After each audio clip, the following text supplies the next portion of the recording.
Préparez-vous à la masterclass qu'il y aura demain soir. Real Madrid Leganés, Brahim Diaz sera titulaire. Oui, préparez-vous les amis, c'est un événement marquant. Retenez cette information les amis, il va marquer minimum un doublé. Vous pouvez cocher l'information où vous voulez. Brahim Diaz sera titulaire et Brahim Diaz va être important. Et Brahim Diaz va être décisif surtout. Leganés, Real Madrid à 18h30, heure locale, heure française aussi, à Boutarque les amis, ce sera un match important pour le Real Madrid. Je rappelle le Real Madrid, les amis, au niveau du classement, on est à 27 points, on a un match au moins par rapport au Barça. Le Barça jouera tout à l'heure ce soir contre le Celta Vigo à l'extérieur, donc potentiellement, il y a la possibilité d'aller chercher des points, d'aller rattraper le Barça, donc on verra ce qui va se passer. Mais je pense qu'on va le faire, je pense qu'on va gagner ce match. Après, est-ce que le Barça va gagner ou pas? Je ne sais pas. Ça va être compliqué de rattraper le Barça sur ce match-là, mais en tout cas, il faut gagner et pour potentiellement ne pas laisser le Barça s'éloigner davantage. Donc voilà. Leganés, Real Madrid, Leganés 14e, les amis, une équipe promue, donc une équipe qui vient de revenir de Liga DOS. Ça fait une saison plutôt respectable, comme j'ai dit, 14e de Liga. Les amis, sur leurs 5 derniers matchs, c'est un total de 3 victoires, 2 défaites, dont 3 victoires bien sûr, une en Copa del Rey, une victoire contre Séville 1-0, une victoire contre Celta Vigo 3-0, et sinon c'est une défaite 4-3 contre Gérone et aussi une défaite contre Atlético Madrid. Donc en vrai, les matchs qu'ils perdent, en vrai, c'est pas des matchs franchement honteux, et en plus, les matchs qu'ils perdent, c'est des matchs extérieurs. Donc à la maison, cette équipe de Leganés, c'est plutôt respectable. Hein. Franchement, à la maison, leur total, c'est les amis, c'est 6 matchs, 3 victoires, 1 match nul, 2 défaites, c'est 10 points en 6 matchs. Franchement, c'est respectable pour une équipe qui vient de revenir de Liga DOS. Et en face, t'as le Real Madrid qui, à l'extérieur, n'est pas au top. Hein, 5 matchs, 2 victoires seulement, 3 matchs nuls. Bon, 0 défaite, c'est vrai, mais quand même. T'es le Real Madrid. 5 matchs, 2 victoires. Non. Jamais David, amis. C'est pas mon Real Madrid, ça. Mais en tous les cas, voilà. Le Real Madrid est deuxième du classement général de Liga. Il faudra gagner ce match. Sur les 5 derniers matchs du Real, le match du Barça, le 4-0 et aussi la défaite contre l'AC Milan 3-1.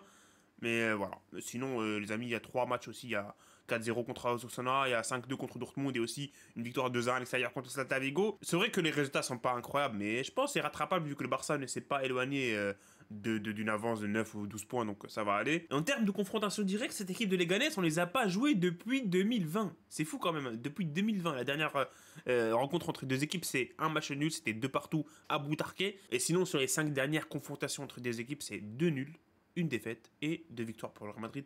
Donc bon, c'est pas top hein. En vrai là, d'après ce que je vois les amis, le Real Madrid ne se déplace pas très bien sur les 3 derniers déplacements, c'est 0 victoire contre les Leganés. Voilà, comme vous pouvez le voir, 2 matchs nuls, une défaite, donc c'est pas top comme historique des rencontres face à cette équipe de Leganés. Mais on verra ce qui va se passer demain les amis, entre le Real et Leganés. Et en plus, comme je vous ai dit dans l'intro de la vidéo, tant qu'Abraham Diaz qui est titulaire pour moi, je suis rassuré et on verra ce qui va se passer. La compo probable, la liste des convoqués n'a pas encore été annoncée par le Real Madrid, donc on va attaquer directement la compo probable les amis. On commence par celle de Leganés, on commence par l'équipe à domicile. On a Dmitrovic au goal, l'ancien de Séville. Sur les côtés, on a Rosier, Javi Hernandez.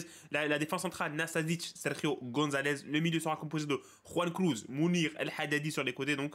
Et en milieu central, on aura Seydou Cissé, Ivan Neyou et Brazanac. Et en pointe, Miguel de la Fuente. Ils ont quelques joueurs disponibles, mais c'est pas des joueurs, comment dire, des joueurs clés de cette équipe. Ils ont Rabat, Diego Garcia, Renato Tapia et Enrique Franquesa. Et côté Real Madrid, bien sûr, la liste des blessés, les amis, comme vous savez, elle est énorme. Du coup, Rodrigo, Alaba, Carvajal, Militao, Jacobo, Ramon, Lucas Vazquez, Tchouaméni. Il y en a sûrement un autre qui doit être là, non? Je sais pas, il y a peut-être quelqu'un d'autre, j'ai oublié, mais en tout cas, ça, c'est les blessés pour le Real Madrid. Et du coup, les amis, la compo probable du Real avec tous ces blessés-là, qu'est-ce qu'on va faire? À Ancelotti, on lui a demandé, les amis, qui va jouer, du coup, en défense, qui va jouer à droite, qui va jouer en défense centrale. Et voilà. Hein. Il a fait que répéter, en fait, que Asensio, c'est une option, Valverde, c'est une option, Mendy, c'est une option pour jouer à droite aussi. Et voilà, il a dit que, voilà, il y a beaucoup de variations et on peut faire jouer n'importe qui, on verra demain. Il n'a pas donné une réponse fixe, mais personnellement, je pense que ça sera Valverde. Hein. Je pense que ça sera la compo qu'on a tous en tête. Ça sera Valverde à droite, à gauche Mendy, et en défense centrale Rudiger et Asensio. Le gardien, bien sûr, Courtois qui est de retour, donc Courtois sera aligné en tant que titulaire. Le milieu, Bellingham, Camavinga, Modric, personnellement j'aime bien. Et Camavinga en 6, personnellement, moi je suis pas contre. On a vu le match de Dortmund, les amis, il a complètement marché sur le milieu de Dortmund. Donc j'aime bien le fait de mettre Camavinga numéro 6, de toute façon, c'est le seul choix, vu que Tchouaméni est blessé et Valverde va jouer à droite. Donc ça reste le seul choix et c'est le choix, moi je pense, qu'il faut aborder pour ce match. Et en attaque, comme j'ai dit, Brahim Diaz sera titulaire. Brahim Diaz va jouer à droite, les amis. Il est en forme de chez forme. Il est juste trop chaud. Il est inarrêtable. Il a marqué 7 buts avec le Maroc en 4 matchs. Sur le dernier match, là, contre les Autos, il a mis un triplé. Mais voilà, juste pour vous dire que Brahim Diaz, amis, c'est un crack. Et on espère que demain, il va nous faire un match sensationnel. Et je pense qu'il va le faire. Je pense qu'il va le faire. vous lui donnez du temps de jeu et il va répondre présent. Brahim Diaz, les amis, ça n'a jamais été un doute. On a vu le match où il rentre là après la blessure de Rodrigo, il était très très bon. Donc sur le côté gauche, Vinicius Junior, comme vous pouvez le voir, les amis, il a 4 cartons jaunes que Vinicius Junior. Attention, attention, 5e carton jaune, ça peut être problématique pour le Real Madrid vu qu'il n'y a personne, quasi personne dans cette équipe, vu que tout le monde est blessé. Bien sûr, en cas de jaune, il y aura peut-être l'introduction de Arda Güler ou Hendrik dans cette compo. En pointe, il y aura Mbappé, les amis. Je sais pas, on lui a demandé pas mal de questions à Ancelotti en conférence de presse. Est-ce que Mbappé a un problème mental? C'est quoi comme question ça? C'est quoi comme question? C'est pas leur psychologue, Ancelotti, c'est pas son psychologue à Mbappé. Mais bon, il a dit que non, il avait pas de problème mentaux, donc ça va aller pour Mbappé. De toute façon, on espère qu'il a rien. Le problème, c'est surtout footballistique là, c'est pas mental. Mais bon, on verra ce qui va se passer demain, les amis. On espère que Mbappé reviendra en forme et marquera des buts demain pour pourquoi pas contribuer à la victoire du Real Madrid.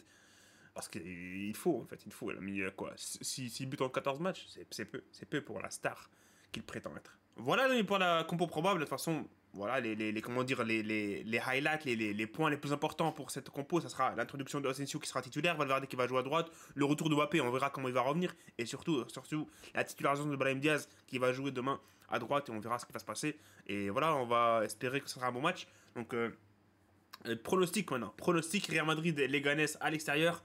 C'est un match compliqué, hein, Leganés, attention les amis, hein, ça joue bien apparemment. Bon, personnellement, j'ai pas regardé de match de Leganés depuis le début de la saison, mais le trouver 14e, avec une équipe, franchement, l'effectif, il est pas fou. Et voilà, je sais pas, ils ont à l'air, non? Normalement, ils ont à l'air, pourquoi ils jouent pas à l'air?